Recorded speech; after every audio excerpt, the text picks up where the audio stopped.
আওয়ামী লীগ সরকারের আমলে একটা শব্দ সবাই শুনতে শুনতে শুনতে শুনতে বিরক্ত হয়ে গেছিলেন, তাই না? সেটা হচ্ছে মুক্তিযুদ্ধের চেতনা। এই শব্দটা আসলে একটা বিরক্তির পর্যায়ে নিয়ে গেছিল। যারা মুক্তিযোদ্ধা তারাও বিরক্তিতে ছিল, যারা বিপরীত দলে আছে। কারণ এই মুক্তিযুদ্ধের চেতনার নামে এদেশে অনেক কিছু হয়েছে যেগুলো নিয়ে মানুষ পজিটিভলি নেয় নাই। আর সেই মুক্তিযুদ্ধের বিরোধী শক্তি, মুক্তিযুদ্ধের পক্ষের শক্তি, দুইটা ডিভাইডেশন হয়েছিল। আর সেই ডিভাইডেশনের সবচেয়ে বড় করাতরা জামাতের উপর গেছে। কারণ প্রকৃতপক্ষে জামাত 1971 সালে তারা কিন্তু মুক্তিযুদ্ধের বিরোধী অবস্থান ছিল। আমরা তো বাচ্চা পোলা পাইন, কিন্তু যারা সিনিয়ররা আছেন তারা কিন্তু সবাই বলছেন। এতদিন যা আওয়ামী লীগ বলছে গণহারে সব জায়গায়, এখন সেই দায়িত্বটা মোটামুটি বিএনপির কিছু নেতা কিন্তু নিয়ে নিছে। 5ই আগস্ট পরবর্তী সময় যখন আপনি মুক্তিযুদ্ধের বিরোধী শক্তি হিসেবে চিনবেন, জানবেন, শুনবেন, এই শব্দগুলো আসতেছে বিএনপির খুব হাই অথরিটি যারা আছেন তাদের কাছ থেকে। এখন তারা যখন বক্তব্য দেন, জনগণ ভেবে না এটা বিএনপির বক্তব্য। তারেক জিয়া বলতে হয় না, কারণ তিনি দেশে নাই। এখন যারা মাঠে আছে তারা বলেন। তো হঠাৎ করেই 1971 সালে আপনাদের অবস্থান কি ছিল আয়নায় দেখার ঘোষণা দেয় কখনো জয়নাল ফারুক সাহেব। আবার নির্বাচন নিয়ে, স্থানীয় সরকার নির্বাচন আগে নাকি জাতীয় সরকার নির্বাচন আগে, এই ইস্যুতে যখন একটা বিভক্তি আসছে, স্থানীয় সরকার নির্বাচনের পক্ষে আগে জামাতও ছাত্ররাও কিন্তু। তো এখন যারা স্থানীয় সরকার নির্বাচন চায় তারা কারা? আমাদের বিএনপির খুবই একজন প্রভাবশালী নেতা, বিএনপির ভাইস চেয়ারম্যান শামসুজ্জামান দুদু, তিনি গতকালকে এক বক্তব্য দিয়েছেন যে মুক্তিযুদ্ধের বিরোধিতাকারী আগে স্থানীয় নির্বাচন চাচ্ছে। তো এই ট্যাগটার সাথে কিন্তু সমন্বয়করাও পড়া যায়, উপদেষ্টা আসিফও পড়া যায়। কেন? আসিফও কিন্তু বলছে যে সরকার আগে এটা সিদ্ধান্ত নিচ্ছে নীতিগত, এটা একটা প্রজ্ঞাপনাগারে আসতে পারে। দর্শক, ষড়যন্ত্রকারীদের রুখতে সব গণতান্ত্রিক শক্তির ঐক্যবদ্ধ হওয়ার কোনো বিকল্প নেই মন্তব্য করেছেন বিএনপির ভাইস চেয়ারম্যান শামসুজ্জামান দুদু। তিনি বলছেন, যারা রাজনীতিবিদদের ছোট করতে চায় তারা মূলত দেশকে বিপদে ফেলতে চায়। এখন এই বক্তব্যটা কাদের বিপক্ষে? মানে বর্তমান যে সরকার আছে তাদের বিপক্ষে। সোজা হিসাব, রাজনীতিবিদদের ছোট করে কিন্তু সমন্বয়করাই কথা বলে, মাঝে মাঝে উপদেষ্টারা কথা বলে, সব উপদেষ্টা না, ছাত্র উপদেষ্টা যারা আছেন। পার্ট 2-তে তিনি বলছেন, রাজধানীর জাতীয় প্রেস ক্লাবে একটা আলোচনা সভায় তার বক্তব্য, দীর্ঘ 16 বছরের আন্দোলনের ফসল ঘরে তুলতে হবে। এটা কি? এটা নির্বাচন। রাজনৈতিক সরকার যতক্ষণ প্রতিষ্ঠিত না হবে ততক্ষণ আন্দোলন চালিয়ে যেতে হবে। এছাড়াও তিনি বলছেন, জাতীয় নির্বাচনের আগে স্থানীয় নির্বাচন যারা চাচ্ছে তারাই মুক্তিযুদ্ধের বিরোধিতা করেছিল।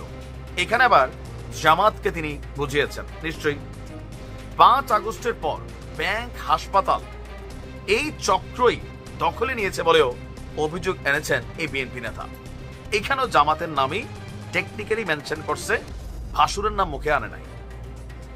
এখানে ব্যাংকের বক্তব্যটা কেন আসছে? ইসলামিক ব্যাংক, ইসলাম ব্যাংক, জামাত ইসলাম তারা তাদের পুনরায় দখলে নিয়েছিল, তাদের ছিল এটা, তারা দখলে নিয়েছে। এছাড়াও বিভিন্ন জায়গায় তারা তাদের আধিপত্য বিস্তার করছে প্রশাসনিক বিভিন্ন সেক্টরে। এগুলো কিন্তু ওপেন সিক্রেট এখন, তাই না? সাংবাদিক ইলিয়াস পিনাকি তারাও কিন্তু বলেন এগুলো আমাদের কথা না। তো সবকিছু মিলিয়ে এখন তাদের এই বক্তব্যগুলা অনেকে আবার বলছেন, যারা জামাতের ফলোয়ার, যারা বৈষম্য বিরোধীর ফলোয়ার, যে আওয়ামী লীগের দায়িত্বটা বিএনপি নিছে। আবার বলতো যে মুদ্রার এই পিঠ ওই পিঠ, যে আওয়ামী লীগ এবং বিএনপি মুদ্রার এই পিঠ ওই পিঠ। এটা আবার কিছু কিছু ক্ষেত্রে প্রমাণও করতেছে তারা। প্র্যাকটিক্যাল ভাই, এই কথাগুলো তো আমাদের বলতে হবে।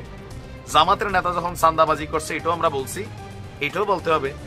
বাংলাদেশের বিভিন্ন জায়গায় এই মুহূর্তে যারা চাঁদাবাজিতে জড়িত, সিন্ডিকেটে জড়িত, রাজপথে রিক্সাওয়ালার থেকে 10 টাকা খাওয়া, অটোলার থেকে 20 টাকা খাওয়া, বাজার, বালুরঘাট, জলমহল, 80% ক্ষেত্রে বিএনপির নেতা কর্মীরা, এবং একে আরেকজনকে গুলি করে মাইরা ফেলতেছে। কেন? দখলে নেওয়ার জন্য, খাওয়ার জন্য। তো এই জন্য অনেকেই বলার চেষ্টা করছেন যে এক লুটেরাদের হাত থেকে আরেক লুটেরাদের কাছে দেশ যেন না যায়। এগুলো নিয়ে আলোচনা হচ্ছে।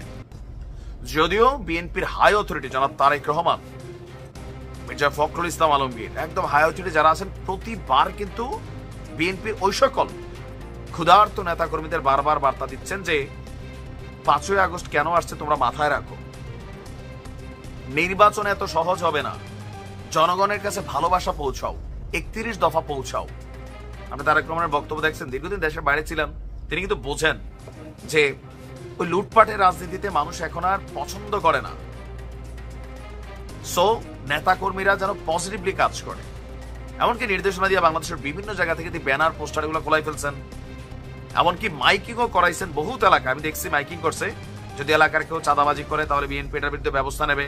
এমনকি কয়েকজন রে এরকম ঘটনার জন্য মামলাও দিছে বিএনপি। আপনি বুঝতে পারছেন, এটা হাই অথরিটির খেলা, লোয়ার লেভেলের খেলা। ওই যে আমি খাবো। আবার এই বিষয়টা এখন কন্ট্রোল সরকার ওইভাবে করতে পারতেছে না। প্রশাসন অনেক জায়গায় মনে করতেছে বিএনপি আসবে চুপচাপ। এখন বিএনপি আওয়ামী লীগের মধ্যে হাত মিলানোর বিষয়টা অনেকে এইভাবেই নিচ্ছেন যে আওয়ামী লীগ এতদিন যেই মুক্তিযুদ্ধে পক্ষে বিপক্ষে খেলাটা খেলছে, অবস্থানটা নিছে, এটা বিএনপি এখন কিন্তু বরাবর করছে। ৭১ ইস্যুটা বারবার আসছে। এইটা কিন্তু আসলে পলিটিক্যাল একটা স্ট্র্যাটেজি, এটা রাজনীতিতে আছে, থাকবেই। তবে এত তাড়াতাড়ি যে এই কথাগুলো হবে এটা অনেকে ভাবে নাই। দেখা যাক, জামাত অলরেডি রিজভী সাহেবের এক বক্তব্য নিয়ে কড়া প্রতিবাদ জানাইছে, আবার এটা নিয়ে হয়তো প্রতিবাদ জানাবে। ভালো থাকুন।